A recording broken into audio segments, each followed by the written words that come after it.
how to connect Wix website with Google for Analytics. Hi guys, in this video I'll show you how you can connect your Wix website with Google Analytics. So let's get started.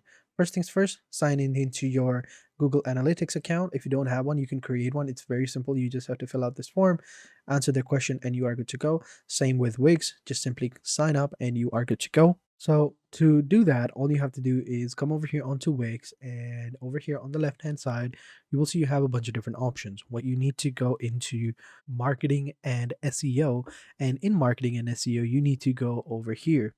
And in marketing and SEO, you need to come over here onto marketing and SEO. And then what you need to do is go into marketing integrations. And in marketing integrations, you will find you have a bunch of different options. So you have Google Ads, Google Analytics.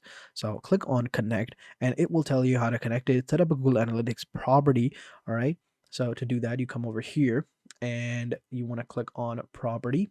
There you go. And over here, add the name, whatever you want. It can be anything. Let's say, yeah, I'm going to say that new testing. Click on next. It's a small business and we'll choose the industry. It's going to be computer